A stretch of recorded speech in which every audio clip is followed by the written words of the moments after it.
श्रवण कीर्तनः स्मारितो भगवानद्य देवो नारायणो मम। अत्रापि उदाहरन्ति मम इतिहासं पुरातनम् आर्षभाणां च संवादं विदेहश्च महात्मनः। प्रियव्रतो नाम सुतो मुनोः स्वायंभुवस्य यः तस्याग्निध्रस्ततो नाभिर्ऋषभस्तत्सुतः स्मृतः। उपस्थित सत्संग प्रेमी सज्जनों, कल जो चर्चा चल रही थी उसमें ये बताया गया था कि वसुदेव जी ने अपने घर पर आई हुई नारद जी का बड़ा स्वागत सत्कार किया है और तदोपरांत उन्होंने प्रश्न किया है कि हे प्रभु, कृपा करके वो भागवत धर्म मुझे बताएं जिनका पालन करने से प्राणी भगवान की अत्यंत शीघ्रता पूर्वक प्राप्ति कर लेता है। ये श्रवण करके नारद जी बड़े प्रसन्न हुए और उन्होंने कहा, हे राजन, तुमने मेरे ऊपर एक बहुत बड़ा उपकार किया है जो इस प्रश्न के बहाने से भगवान का मुझे स्मरण कराया है। संसार के अंदर सैकड़ों प्रकार की बातें हैं, लेकिन सबसे सुंदर बात भगवान की बात है, भगवान की चर्चा है। जो भगवान की चर्चा करते हैं और कराते हैं या अनुमोदन करते हैं, कहा ही सुना ही अनुमोदन करही बिन प्रयास भव सागर तरही। जो इन चरित्रों को कहते हैं, सुनते हैं और अनुमोदन करते हैं कि बहुत अच्छी बात है, भगवान की चर्चा सुननी ही चाहिए, ये तीनों प्राणी कहने, सुनने और अनुमोदन करने वाले बिना किसी परिश्रम और मेहनत के ही भवसागर पार हो जाया करते हैं। तो आपने बड़ा अच्छा किया। मैं तुम्हें इस प्रसंग में एक इतिहास सुनाता हूं और वो इतिहास है ऋषभ जी के पुत्र नौ योगीश्वर और महाराज जनक का संवाद। वो बहुत ही सुंदर संवाद है। नौ योगीश्वर अपना अनुभव बताएंगे कि भगवान क्या है, भगवान से हमारा संबंध क्या है और भगवान से जो हमारा संबंध है उसको हम कैसे जागृत करके भगवान तक पहुंच सकते हैं। ये सब बातें वो बताएंगे। तो इसलिए संवाद बहुत सुंदर संवाद है। इस इतिहास को प्रारंभ करते हुए सुनाते हैं स्वयंभू मनु, जो सबसे पहले मनु हुए हैं। आपको मालूम होना चाहिए ब्रह्मा जी का एक दिन 4.25 अरब वर्ष का होता है। 4 अरब 32 करोड़ वर्ष का एक ब्रह्मा जी का दिन होता है और उसमें 1000 बार चारों युग बीत जाते हैं। माने 1000 चतुर्युगी का ब्रह्मा जी का एक दिन होता है और उसमें 14 मनु बीत जाते हैं। अब जो हम बैठे हुए हैं इस काल में 7वां मनु चल रहा है और इसका नाम है वैवस्वत मनु। इससे पहले 6 मनु और हो चुके हैं और 7 मनु आगे होने हैं। तब ब्रह्मा जी की रात महाप्रलय आएगी। इससे पहले घबराने की कोई बात नहीं है कि भाई 10 मार्च आ रही है और 10 मार्च को क्या होगा, कुछ भी नहीं होगा। और आप जानते हैं जिस जिसका दाना पानी निवृत्त हो जाता है, आप मरे जग परलोक हो। ये तो नित्य प्रलय चलती रहती है, लेकिन नित्य प्रलय और एक नैमित्तिक प्रलय, नैमित्तिक प्रलय होती है ब्रह्मा जी के दिन समाप्त होने पर और उसके लिए 2.25 अरब वर्ष और अभी बाकी। इसलिए महाप्रलय की बात सोचने के लिए अभी समय नहीं है। 7वां मनु यही चल रहा है। तो पहले मनु महाराज जिनका नाम हुआ है स्वयंभू मनु, उन मनु के पुत्र हुए हैं प्रियव्रत, और उन्हीं के पुत्र हुए हैं फिर प्रियव्रत के अग्निध्र। फिर आगे चल के इनके पुत्र हुए हैं नाभि, और नाभि के पुत्र हुए हैं ऋषभदेव। तमाहुर्वासुदेवांशं मोक्ष धर्म विवक्षया अवतीर्णं सुतशतं तस्यासीत ब्रह्म पारगम। इन्हीं ऋषभदेव को भगवान का अवतार माना जाता है, और ये ऐसे अवतार हुए हैं कि संसार को ये सिखाने के लिए कि मोक्ष कैसे प्राप्त होती है, ये सीख उनके चरित्र से संसार ग्रहण करे, इसलिए उन्होंने अवतार लिए। पहले तो उन्होंने गृहस्थ धर्म का पालन किया है, और अपनी प्रजा को इन महाराज ने बड़ा ही अच्छी तरह से पालन किया है। 100 इनके पुत्र हुए हैं, और फिर इन्होंने अपनी गृहस्थ का परिवार का परित्याग कर दिया। इसके बाद ये अपने स्वरूप में विराजमान होकर शरीर को बिल्कुल भूले हुए रहे, और कैसे खाना खाया, कैसे पानी पिया, कहाँ सोए, कहाँ बैठे, इस बात का इनको विशेष ध्यान नहीं रहा है।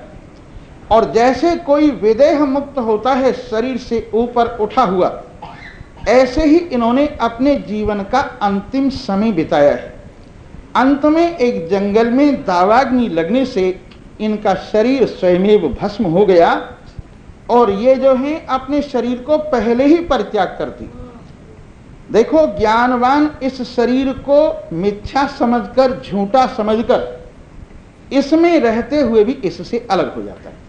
जैसे नारियल होता है ना, नारियल, उसके अंदर से जब पानी सूख जाता है और उसकी गिरी पक जाती है, तो उसको आप बजाइए, वो छिलके से अलग अंदर ही अंदर बजता है। अब उसको तोड़िए तो उसमें से गिरी साबुत निकलती है। लेकिन कच्चा नारियल अगर हो तो उसको बजाएं आप, उसमें पानी बजता है, और तोड़ने पर उसकी गिरी को चाकू से खींच के निकाला जाता है। वैसे ही जिनको ज्ञान प्राप्त नहीं हुआ, वो लोग कच्चे नारियल की तरह से अंदर वासना का पानी लिए हुए हैं, और शरीर के छिलके के साथ ऐसे चिपटे हुए हैं कि यमराज के दूत जब उन्हें लेने भी आएंगे समय आने पर, तो लंबे लंबे नाखूनों से खुरच कर ले जाएंगे इस शरीर से, क्योंकि बहुत मोह है। ओहो की क्या बात है, सावधान हो जाओ। जो करने की बात है वो करो, ओहो करने से काम थोड़ी बनने वाला है। तो ध्यान दीजिए, कच्चे आदमी, मोही आदमी, वासना वाले आदमी, शरीर से विशेष लगाव रखने वाले आदमी, ऐसे प्राणियों का शरीर मुश्किल से छूटता है, और इसमें से सूक्ष्म शरीर खींचकर बाहर निकाला जाता है। लेकिन जो नारियल पक गया है, उसके अंदर पानी नहीं रहा, उसको अंदर ही अंदर गर्मी ने सोख लिया है। वैसे ही जिनको स्वरूप का बोध हुआ है और जो पक गए हैं, उनके अंदर वासना का पानी नहीं रहा, और उनका मैं अब शरीर के छिलके से शरीर में रहते रहते अलग हो गया। जब वो बोलते हैं, कहते हैं, सुनते हैं, चलते हैं, फिरते हैं, तो शरीर का अलगाव उनको प्रत्यक्ष अनुभव होता है, और लोग भी अनुभव करते हैं कि सचमुच शरीर में रहते रहते ये जीवन मुक्त हैं। अब मौत अगर आए तो इस छिलके को ले जाए, अंदर से उनका कुछ बिगड़ने वाला नहीं है। जैसे कांचुली सांप छोड़ देता है तो सांप के साथ उलझी रहती है, पर किसी झाड़ में अटक कर कहां कांचुली रह गई ये सांप को पता नहीं लगता। उसी तरह से ज्ञानवान शरीर की कांचुली से अपने को अलग कर लेता है, और प्रारब्ध के झाड़ों में कहां शरीर की कांचुली उलझ के रह गई इसका ज्ञानवान को विशेष बोध नहीं होता है। बिल्कुल ठीक उसी तरह से ऋषभदेव जी अपने स्वरूप में विराजमान बिल्कुल पक गए हैं, और अंदर वासना का पानी लेश मात्र नहीं रह गया है, और शरीर उनका भस्म हो गया है तो हो जाए, उनको कोई चिंता नहीं है। वो तो पहले ही इस शरीर को अपने से छोड़ चुके हैं। ऐसे संसार के लोगों को मोक्ष धर्म का उपदेश देते हुए उनके शरीर की लौ बुझी। इन्हीं के 100 पुत्र हुए हैं और इनमें से 100 पुत्रों में से सबसे पहले भरत हुए, जिनका नाम जड़ भरत प्रसिद्ध है। और इनकी कथा भी मैं प्रसंगवश आपको सुनाता चलता हूं। जड़ भरत जब राज्य छोड़कर अच्छी तरह से पालन करके अपने राज्य का गृहस्थ छोड़कर तपस्या करने के लिए जंगल में गए वानप्रस्थ आश्रम में, तो एक नदी के किनारे भगवान का भजन कर रहे थे। तो भजन करते वक्त क्या हुआ कि एक हिरनी पानी पीने के लिए आई। जब वो पानी पीने के लिए आई तो उसके पेट में बच्चा था और लगभग वो उत्पन्न होने को था, तो इतने में एक बहुत बड़े शेर ने दहाड़ मारी और भयभीत होकर हिरनी का बच्चा बाहर निकल गया और हिरनी कहीं वहां से दौड़कर दूर चली गई। उस बच्चे को असमर्थ देखकर, दीन देखकर महाराज भरत को अपने हृदय में बड़ी दया आ गई और उसको अपने आश्रम में ले आए। हर वक्त उसको खिलाएं, पिलाएं, प्यार करें। और ऐसा मोह हो गया उस बच्चे में जैसे माँ बाप का अपनी संतान में मोह होता है। अब वो बच्चा कहाँ होगा, कहीं भेड़िए तो नहीं उसको पकड़कर खा गए, कहीं कुत्तों ने तो नहीं पकड़ लिया, कहीं कोई शेर तो उठा के नहीं ले गया। उसकी अनुपस्थिति में ऐसा उनको चिंतन होता रहता है। जब वो आ जाता है अपनी छोटे छोटे सींगों से खुजाने लगता है उनकी कमर को, तो ऐसे प्रसन्न होते हैं जैसे छोटे छोटे बच्चे माँ की कमर पर नाक जब रगड़ते हैं तो माँ प्रसन्न होती है कि मेरा बच्चा कितना अच्छा है, मेरे कपड़ों से नाक रगड़ रहा है। ऐसे ही वो खुश हो रहे हैं। इसी चिंतन में चिंतन करते करते उनका प्राण छूट गया और वो अगला शरीर हिरण का ही प्राप्त किया, क्योंकि जो जिसका स्मरण करते हुए जाता है वो वही शरीर को प्राप्त करता है। लेकिन किया गया भी बेकार नहीं जाता। वहां उनको ध्यान आया हिरण के शरीर में जाकर, करे मैं कहां जा रहा था और कहां पहुंच गया। इस जरा सी गलती ने थोड़े से निशाना चूकते ही मेरे जीवन का बाण कहां का कहां चला गया। ये तो बड़ी बुरी बात हुई। तो इसलिए उन्होंने वहां पर हिरणों का साथ छोड़कर सूखे सूखे पत्तों को ग्रहण करना शुरू कर दिया और इस तरह से वो अपने जीवन को बिताते हुए आगे बढ़ने लगे। माई पीछे बैठो, चलो ऐसे बोलो सच्चिदानंद भगवान की जय। एक तो इन बच्चों पर थोड़ी सी निगाह रखो और एक माइयों को कहो पीछे ही आके बैठती रहें कृपा करके, जिससे कि विक्षेप न हो। मुझे क्या, आपको भी विक्षेप होता है इससे। ध्यान दीजिए। तो मैं बता रहा था मृग के शरीर में उन्होंने ज्ञान को फिर से स्फुरित होते हुए देखा और सब साथ छोड़कर वो भी शरीर उन्होंने निवृत्त किया। तीसरा, एक ब्राह्मण के यहां उनका जन्म हुआ और बचपन से ही उन्होंने सोचा अब खाई सो खाई, अब खाऊं सो राम दुहाई, अब मोह नहीं करूंगा चाहे कुछ हो जाए। मोह छोड़ दिया। न किसी माँ की परवाह, न किसी बाप की परवाह, न किसी भाई की परवाह, न किसी बिरादरी की परवाह। निश्चिंतता से अपने एकांत स्वरूप में मस्त रहें, खाने पीने की परवाह से ऊपर उठे। बाप ने बड़ी कोशिश की कि गायत्री मंत्र पढ़ ले, यज्ञोपवीत भी गले में डाल दिया, लेकिन उन्होंने गायत्री मंत्र भी पढ़ के नहीं दिया। और इस तरह से उनका जीवन अकेले में एकांत में अपने स्वरूप में रमण करता हुआ बीतने लगा। हुआ ये, भाइयों ने देखा ये पढ़ता लिखता तो है नहीं, माँ बाप भी समाप्त हो गए, तो क्या करें इसका। उन्होंने उनको खेत की रखवाली करने के लिए डंडा लेके बिठा दिया। डंडा लेके बैठे हुए हैं बड़ी मस्ती के साथ, और न तो पक्षियों को कहते हैं तुम आ जाओ, न कहते हैं तुम चले जाओ। अपने मस्त राम संसार के स्वप्न को देख रहे, किसका खेत, किसकी चिड़िया, किसका दाना, किसका पानी।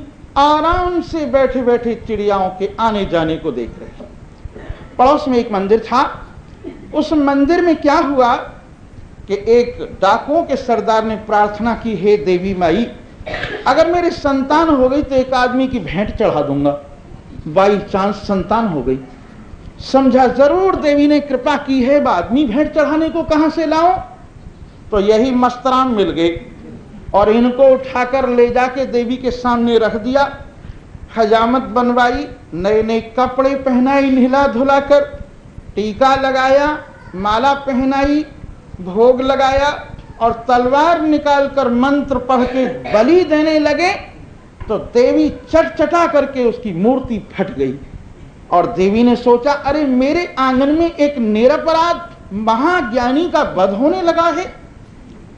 तुरंत उसी तलवार से सब डाकुओं के सिर काटकर देवी विलुप्त हो गई और इनको पता नहीं कौन देवी आया कौन देवा आया, लड्डू खा के पेड़े खा के फिर आके बैठ गए। इस तरह से मस्ती छान रहे हैं। एक दिन वहां पर रहुगण आ गए, राजा रहुगण पालकी लिए। उनका एक कहार थक गया, सोचा नया कहार कहां से लाएं।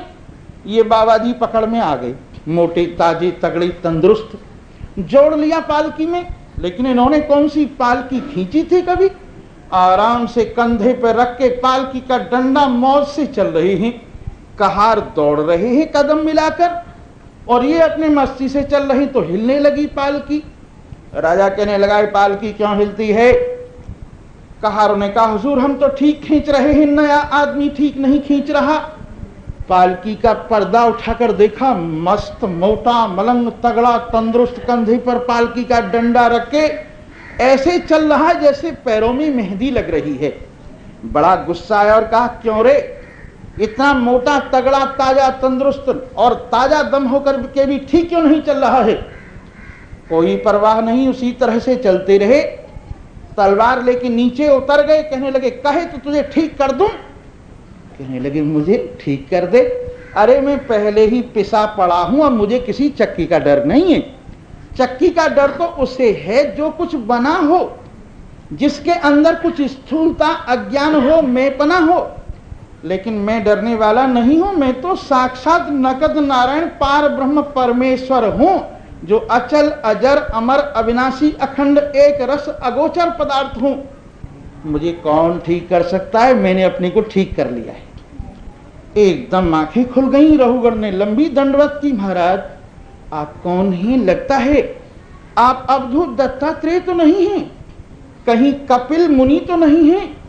हे प्रभु, लगता है आप किसी ब्राह्मण कुल के एक श्रेष्ठ बालक हैं, गले में जनेऊ पड़ा हुआ है आपके।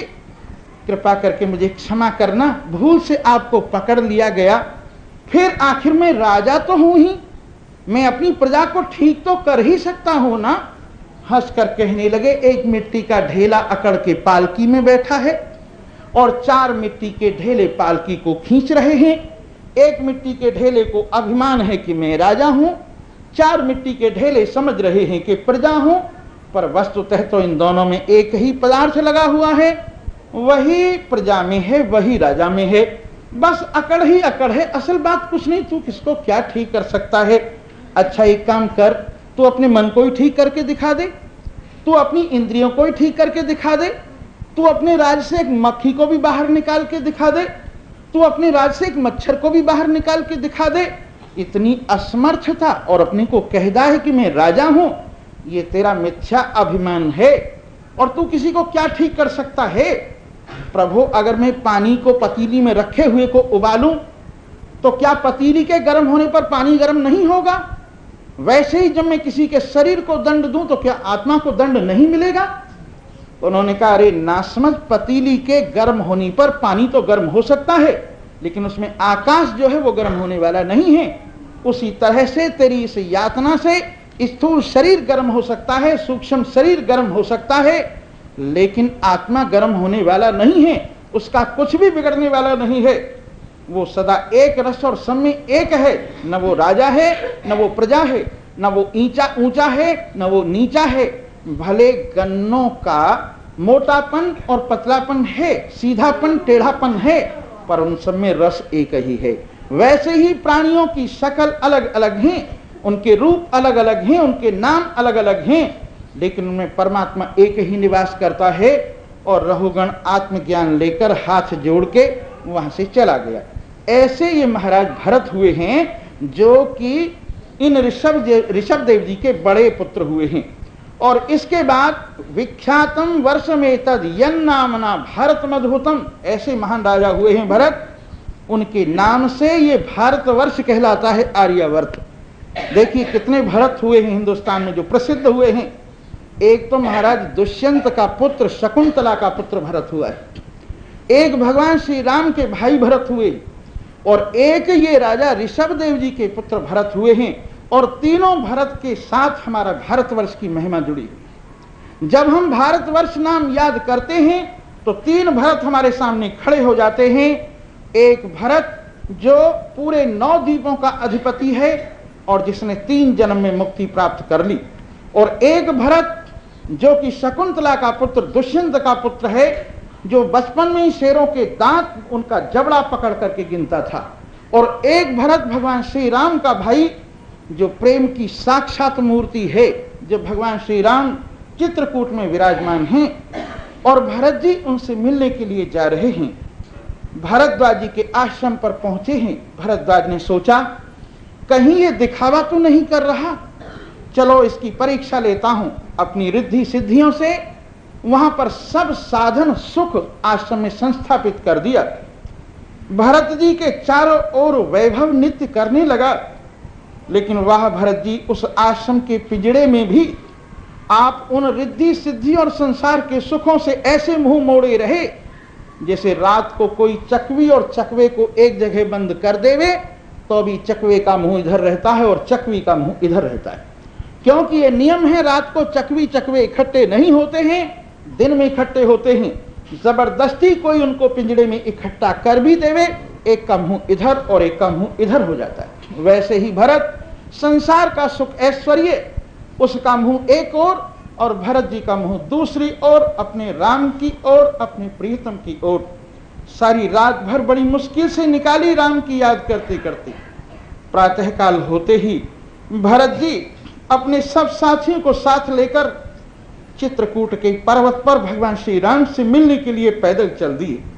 किस तरह से मिलन हुआ, जब भरत और शत्रुघ्न सब लोगों को रोककर रास्ते में ही अकेले गए निषाद राज गुह को साथ लेकर, तो लक्ष्मण जी ने आते देखा, बस हाथ जोड़े और जाकर उनकी विशेष राजी खुशी नहीं पूछी। इसलिए पहले भगवान से मिलन होना चाहिए, मुझे बीच में बाधक नहीं बनना चाहिए, बस सूचना दी। जब नमस्कार दंडवत करने लगे भरत जी, भगवान श्री राम प्रभु भरत आपको नमस्कार कर रहे हैं। एकदम मुंह फिरा, भरत जी को अपने हृदय से लगाया, शत्रुघ्न को अपने हृदय से लगाया, और कितने प्रसन्न हुए। राम जैसे जीव माया को पार करके भगवान को प्राप्त होता है और भगवान उसको अपने साथ एक करके समेट लेते हैं, वैसे ही संसार के विरह सागर को पार होकर भरत भगवान श्री राम से विश्वास के चित्रकूट पर मिला तो राम ने समेट कर अपने साथ एक कर लिया। ये भरत, वो भरत और वो भरत, तीनों भरतों से हमारे हिंदुस्तान का नाम भारतवर्ष कहलाता है। इन भरत की महिमा बड़ी अपार है। सभुक्त भोगाम तक्ते माम निरगतस्तपसा हरिं उपासीनस्तत् पदवीं लेभे वै जन्मस्त्रिभी। इस पृथ्वी को महाराज भरत ने ऐसे फेंक दिया जैसे पुराने हुए कपड़े को कोई फेंक देता है, जैसे भोगी हुई माला को कोई फेंक देता है, जैसे भोगी हुई स्त्री को कोई परित्याग कर देता है, वैसे ही उन्होंने इस पृथ्वी का परित्याग कर दिया और एकांत में जाकर भगवान के भजन में लग गए। 3 जन्मों में उन्होंने भगवान की प्राप्ति कर ली।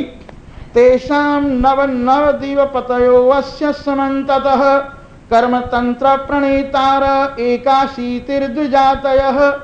इनके 9 भाई, भरत के 9 भाई 9 द्वीपों के योगेश्वर हुए, 9 द्वीपों के राजा हुए, एक एक द्वीप का पालन किया, और इनके 81 भाई ब्राह्मण हो गए और उन्होंने कर्म शास्त्र का निर्माण संसार के लोगों के लिए किया। और नवा भवन महाभागा मुनयो ह्यर्थ संसिना समणा वातरसना आत्मविद्या विशारदः।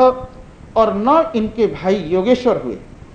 कैसे विचित्र हैं ये 9 के 9, एक साथ रहते हैं, तत्व का विचार करते रहते हैं।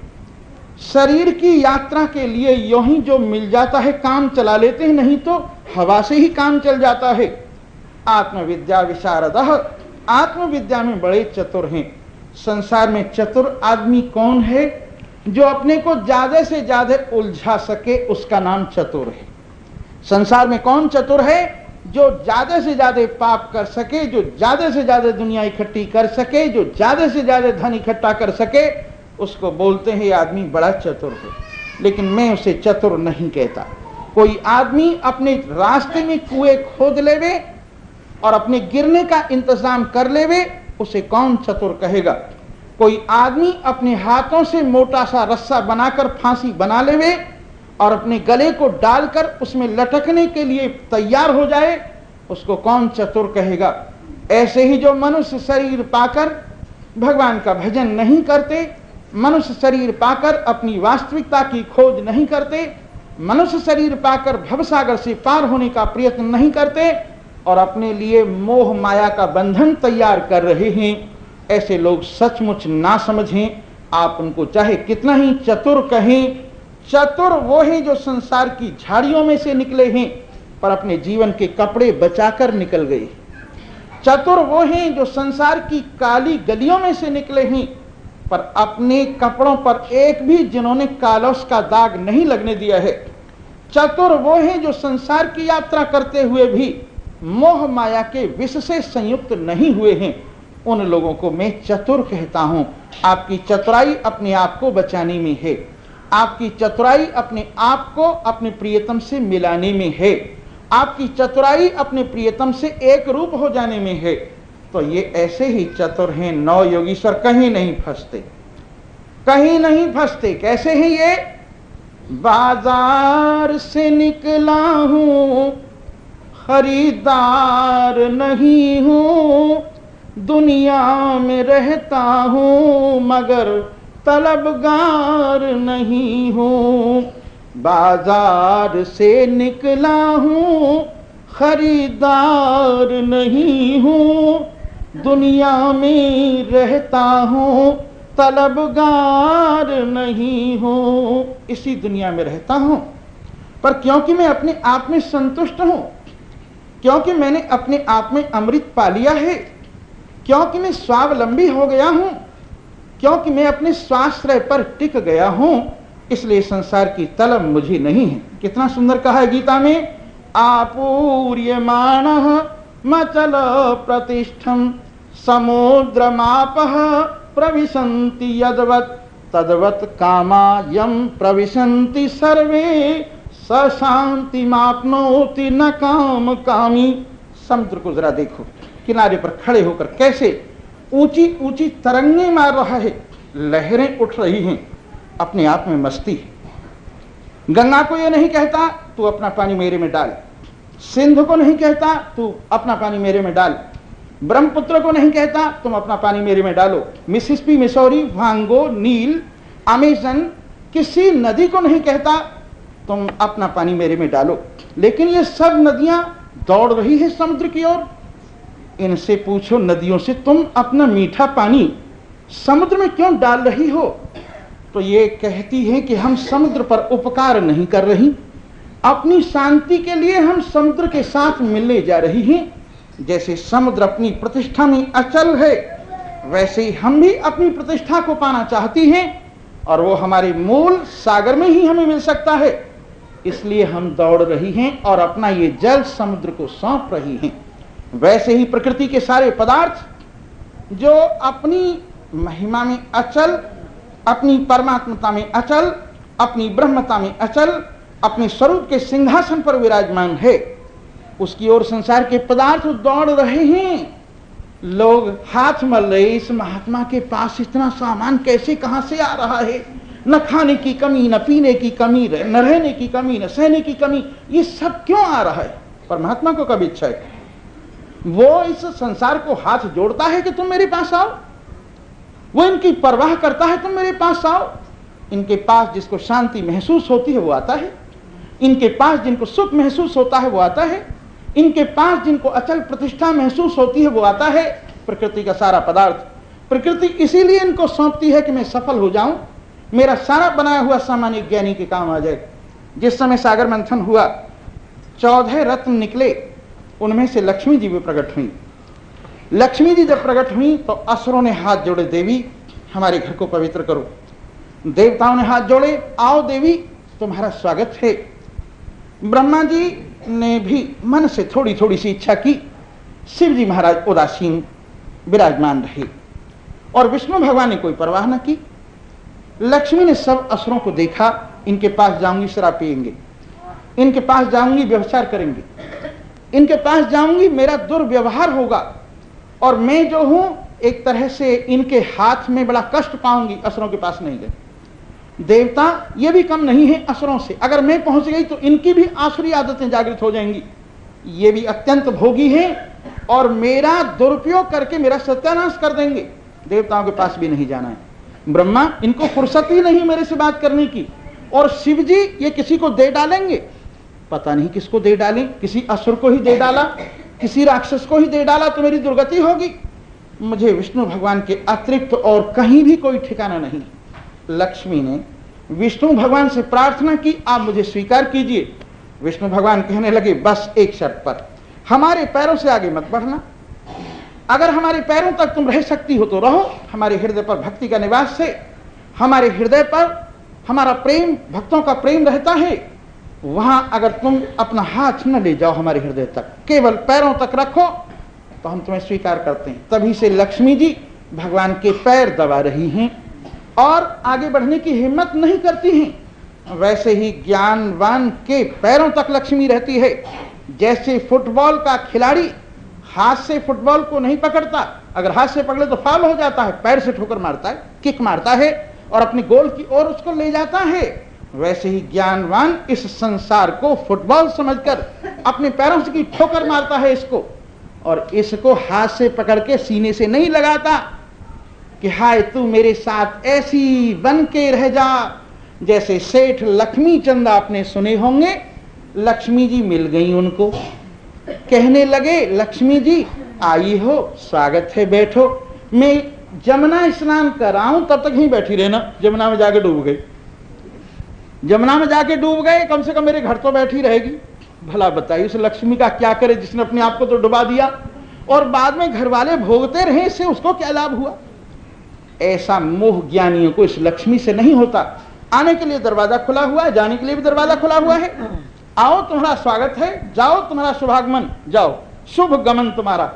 इस तरह से लक्ष्मी के प्रति जिनको लालसा नहीं है, स शांति मापनोति, उसको शांति मिलती है। न काम कामी कामनाओं से भरे हुए व्यक्ति को शांति मिलने वाली नहीं है। इस बात को इकबाल ने उर्दू में कहा बड़ा सुंदर कि न तू जमीन के लिए, न तू आसमां के लिए, न तू जमीन के लिए, न तू आसमां के लिए, ये जहां है तेरे लिए, तू नहीं जहां के लिए। अरे न तू जमीन के लिए, न तू आसमां के लिए, ये जहां है तेरे लिए, तू नहीं जहां के लिए। हे सच्चिदानंद ब्रह्म, हे नकद नारायण, हे परमानंद स्वरूप, ये सारा संसार, ये लोक और परलोक सब तेरे लिए बना है, तू इसके लिए नहीं बना। ये सब एक इस पैर की जूती है, एक इस पैर की जूती है।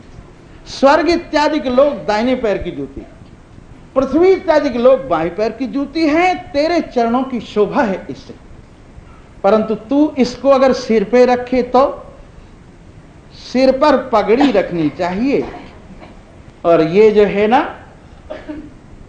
पैर की चीज सिर पर नहीं रखनी चाहिए।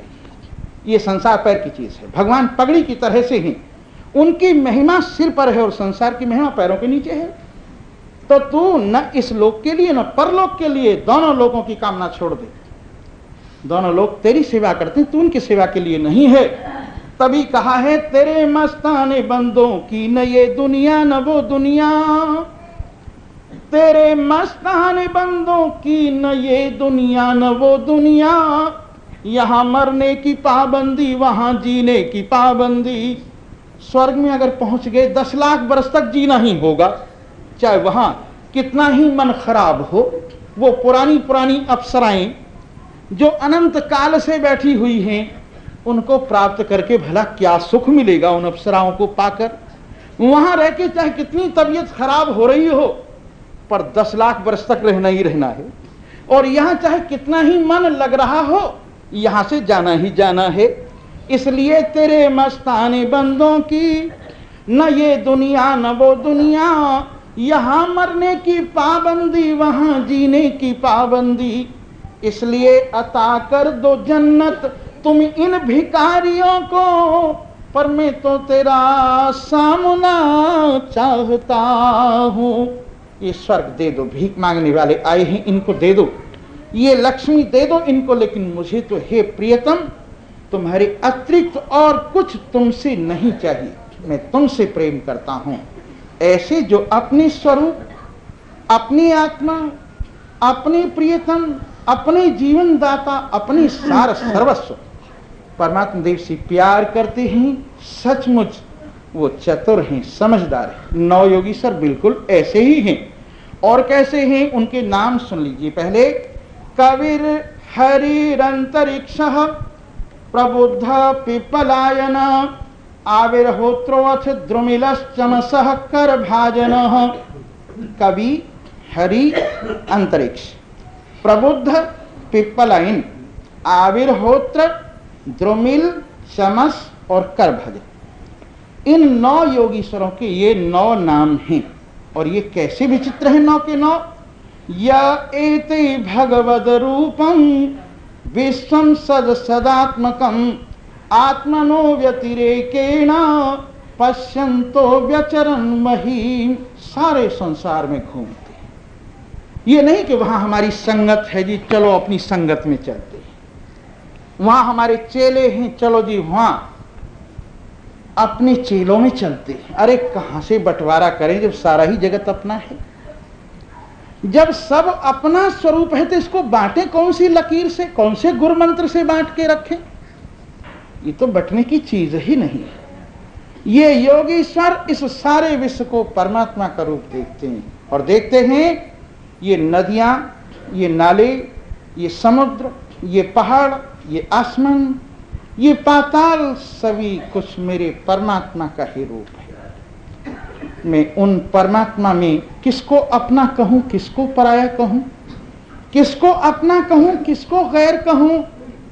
स्वामी राम पूरे संसार को अपना समझने वाले जब जापान में गए तो जापान में उन्होंने सुना कि एक बहुत बड़ी कॉन्फ्रेंस होने वाली है, जैसी शिकागो में हुई थी, और स्वामी विवेकानंद वहां गए थे। ऐसे ही उन्होंने जापान के बारे में सुना। जापान गए पर वहां कॉन्फ्रेंस थी नहीं, अखबार की खबर गलत निकली। खैर कोई बात नहीं है, न सही कॉन्फ्रेंस, ज्ञानी जहां जाता है वहीं कॉन्फ्रेंस उसके पीछे होती है। सब लोग आकर उनसे लाभ लेने लगे। वहां कुछ दिन रहकर अमेरिका जाने की इच्छा हुई, पास में एक पाई नहीं, पैसा नहीं, तो वहां डेक पर घूम रहे थे। एक अमेरिका के अंग्रेज ने पूछा, क्या स्वामी जी अगर मैं गलत नहीं समझ रहा हूं तो आप हिंदुस्तान के रहने वाले हैं ना? कि हाँ। वैसे तो ये शरीर हिंदुस्तान से संबंध रखता है, पर वैसे राम सारे संसार में रहने वाला है। प्रभु आपका विचार अमेरिका चलने का है? हाँ है। तो वहां आपका कोई रिश्तेदार रहता है, कोई जान पहचान वाला रहता है? उन्होंने कहा राम के अनंत रिश्तेदार वहां रहते, राम के अनंत मित्र वहां रहते हैं, और उन रिश्तेदारों में से, उन मित्रों में से एक तुम भी हो। ऐसा उसके ऊपर असर पड़ा कि वही उनका सारा खर्चा उठा के अमेरिका तक ले गया। 3.5 साल अपने पास उसको ऐसे रखा स्वामी राम को कि हर वक्त उनके पीछे पीछे उनकी सेवा में हाथ जोड़े रहे। ये क्या चीज थी? प्रेम था, आत्माकार वृत्ति थी, सब में एक आत्मा का भाव था। कोई बंटवारे की भावना नहीं, अपनी पराई की भावना नहीं।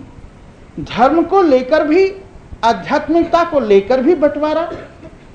एक बच्चा घर के बर्तनों में से एक छोटी सी कटोरी छांट लेता है। मां कहती है बेटा लो रोटी लो, कटोरी ले आता है। मां कटोरी में, थाली में ले लो। ना ना मां मेरी कटोरी। बेटा तुम दूसरा बेला ले लो। ना ना मेरी कटोरी, पानी पीऊंगा इस कटोरी में, रोटी खाऊंगा इस कटोरी में, दूध पीऊंगा इस कटोरी में। उस कटोरी के मोह ने उस बच्चे को सारे बर्तनों से अलग कर दिया। वैसे ही आदमी संसार में से कुछ बांट कर कुछ छांट कर बैठ जाता है कि ये मेरा है, और वही बांटा छांटा हुआ उसको बांध के रख लेता है, और सारा विश्व मेरा है ये भावना जगने ही नहीं देता। चराचर जगत मेरा अपना स्वरूप है, यहां तक उसको पहुंचने ही नहीं देता। इसलिए महात्मा पुरुषों के अंदर ये विशेषता होती है, वो दायरा नहीं बनाते, वो लकीरें नहीं निकालते, और उनके सानिध्य में जो कोई आता है सब उनका अपना स्वरूप है। जो नहीं आता वो भी अपना स्वरूप है, जो उनको मानता है वो भी अपना स्वरूप है, जो उनको नहीं मानता वो भी अपना स्वरूप है, जो उनके अनुकूल है वो भी अपना स्वरूप है, जो उनके प्रतिकूल है वो भी अपना स्वरूप है।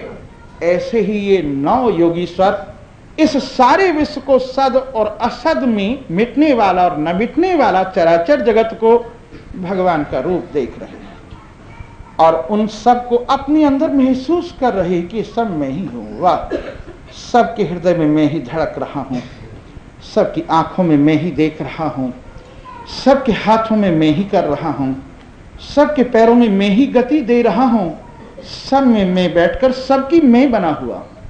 किसी से पूछिए तुम कौन हो, मैं हूं।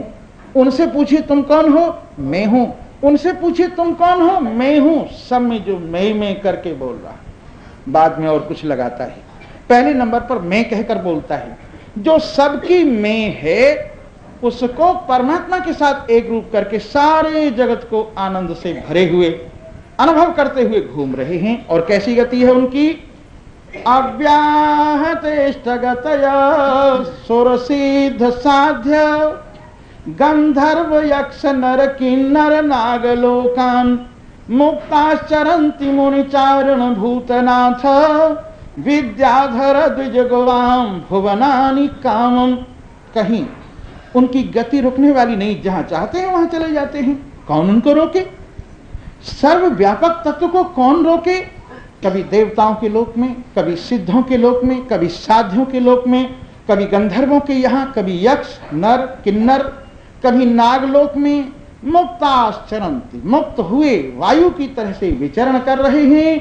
और मुनि चारण भूतनाथ विद्याधर ब्राह्मण गौ सारे विश्व की शुभ कामना करते, सारे विश्व की शुभ कामना करते हुए आनंद से विचरण कर रहे हैं, और सबको अपना ये शुभ संदेश सुना रहे हैं। क्या सुना रहे हैं? अरे जो मैं हूं सो तू है, जो तू है सो मैं हूं, जो मैं हूं सो तू है, जो तू है सो मैं हूं, मैं ही में तू है और तू ही में मैं हूं। ऐसे सबको सुना रहे हैं। ता एकदा निमेषत्रम उपजगमूर यदृच्छया वितायमान ऋषिभिर अजनाभि महात्मना। एक बार घूमते घूमते महाराज निमि, जो एक उनका नाम जनक भी है, विदेह देश के राजा हैं, उनके यज्ञ में बाई चांस घूमते घूमते चले गए। जब अजनाभ वर्ष में यज्ञ होते होते उस यज्ञ स्थल पर ऋषि महर्षियों के सन्मुख ये गए।